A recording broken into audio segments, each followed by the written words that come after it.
வணக்கம். இன்றைக்கி நம்ம தமிழ் ஃபுட் சேனலில் சிக்கன் பிரியாணி எப்படி செய்கிறதுன்னு நம்ம பார்க்க போகிறோம். சிக்கன் பிரியாணி நம்ம இன்றைக்கி சூப்பராக வழக்கமாக செய்கிறது இல்லாமல் சூப்பராக எப்படி செய்கிறதுன்னு நம்ம பார்க்க போகிறோம்.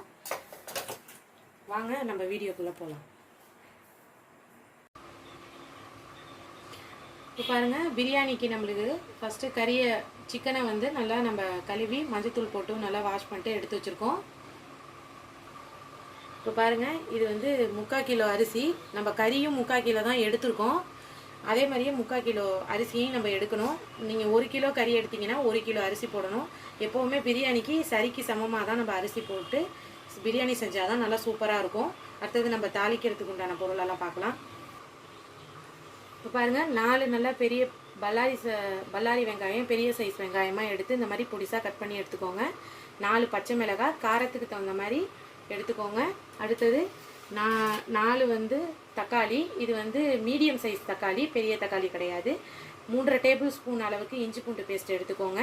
1 கைப்பிடி அளவு புதினா, 1 கைப்பிடி அளவு கொத்தமல்லி, அந்த மாதிரி. அடுத்தது இது பாருங்கள், இது தேங்காய் பால் 1 கப்பு. இந்த 1 கப்பு அளவு நம்ம தேங்காய் பால் எடுத்து நம்ம இந்த பிரியாணியில் ஊற்றி தான் செய்ய போகிறோம். இந்த மாதிரி தேங்காய் பால் ஊற்றி செஞ்சு பாருங்கள், பிரியாணி ரொம்ப அட்டகாசமான சுவையில் இருக்கும். வாங்க அடுத்தது தாளிக்கிறதுக்கு பார்க்கலாம். இப்போ பிரியாணிக்கு மசாலா பொருட்கள் பாருங்கள்.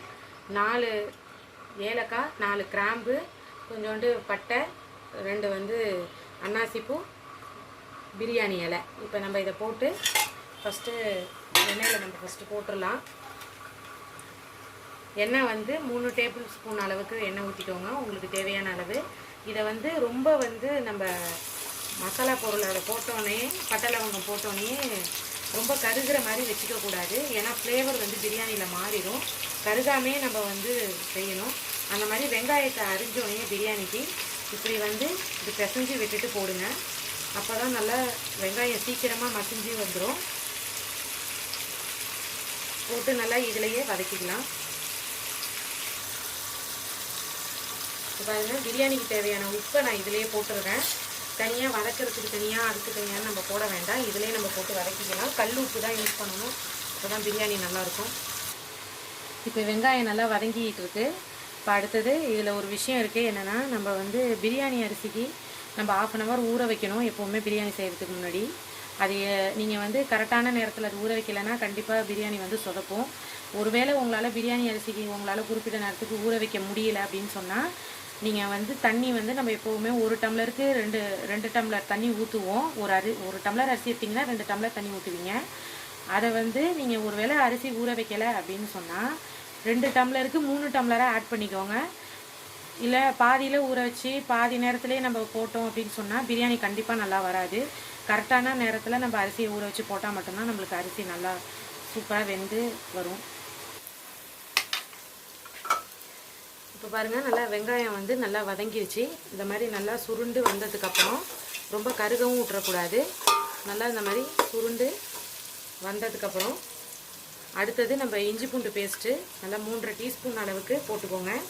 இது 3/4 கிலோ கறிக்கு அளவு. அதை போட்டு ஃபஸ்ட்டு நல்லா பச்சை வாடை போகிற வரைக்கும் நம்ம வதக்கிக்கலாம். எப்போவுமே இஞ்சி பூண்டு சிக்கன் பிரியாணியை பொறுத்த வரைக்கும் ஃப்ரெஷ்ஷாக அரைச்சி போடணும். நம்ம அரைச்சி ஸ்டோரேஜ் பண்ணி வச்சுருந்தாலும் ஃப்ரெஷ்ஷாக அரைச்சி போடும்போது தான் சிக்கன் பிரியாணிக்கு நல்லாயிருக்கும்.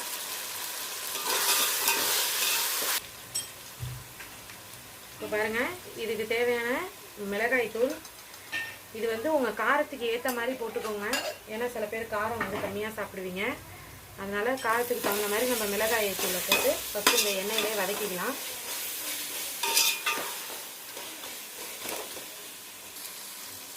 இப்போ 1 கைப்பிடி அளவுக்கு புதினா, 1 கைப்பிடி அளவுக்கு கொத்தமல்லி, எல்லாத்தையுமே நம்ம இந்த எண்ணெயிலே வதக்கிடலாம்.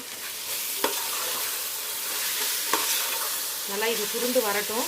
அதுக்கப்புறம் தான் நம்ம தக்காளி போட போகிறோம். ஒரு 1/4 டீஸ்பூன் அளவுக்கு மஞ்சள்தூள் போட்டுக்கோங்க. அடுத்தது நம்ம வெட்டி வச்சுருக்கிற தக்காளியை இதில் சேர்த்துடலாம். தக்காளியை சேர்த்துட்டு தக்காளி நல்லா மசிஞ்சு வர வரைக்கும் நம்ம இதை வதக்கணும். வெயிட் பண்ணலாம்.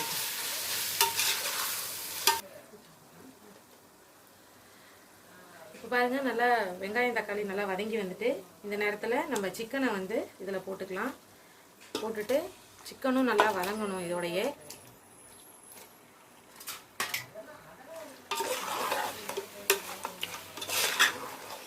சிக்கனும் நல்லா ஒரு 5 நிமிஷம் இதிலேயே நல்லா வதங்கணும்.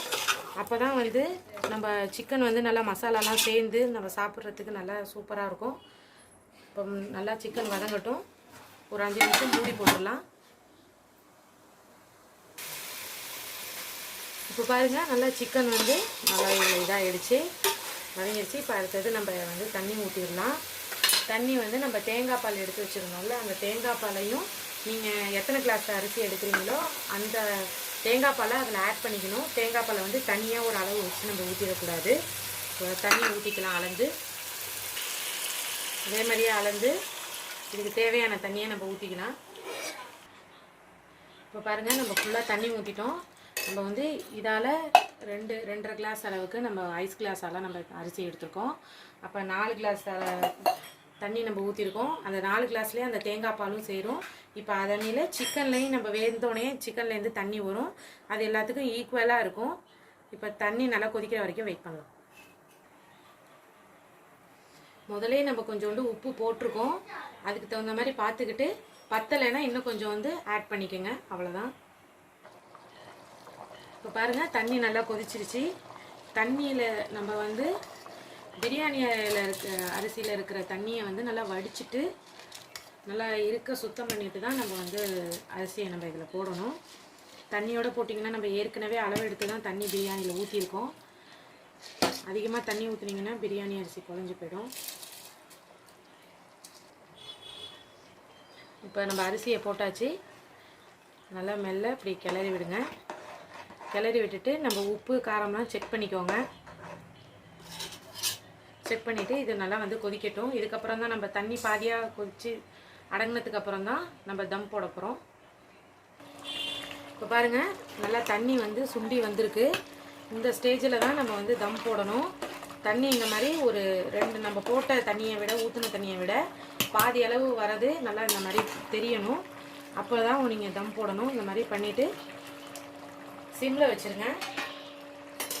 லோ ஃப்ளேமில் வச்சுட்டு பிரியாணிக்கு மட்டும் டபராவோட மூடியை வந்து கரெக்டான சைஸில் பார்த்து வச்சுக்கோங்க. இப்போ பாருங்கள் நல்லா இது மாதிரி ஒரு தோசைக்கல்லை சூடு பண்ணணும்லாம் அவசியம் இல்லை. இந்த மாதிரி ஒரு பெரிய பாத்திரத்தில் தண்ணியை பிடிச்சி மேலே வச்சுருங்க. அவ்வளோதான். ஒரு 20 நிமிஷம் கழித்து நம்ம பிரியாணி ரெடி ஆகிடும். இப்போ நம்ம வந்து 20 நிமிஷம் ஆயிடுச்சு. இப்போ நம்ம தம் போட்டதை எடுத்துடலாம்.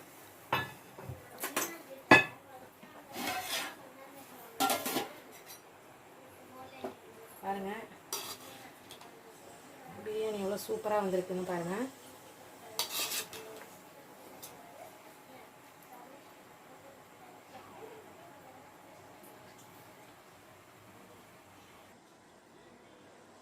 பாருங்கள் நம்மளுக்கு நல்லா பொலன்னு பிரியாணி நல்லா சூப்பராக ரெடி ஆகிருக்கு.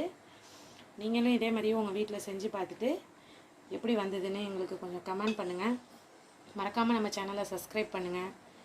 தேங்க்யூ.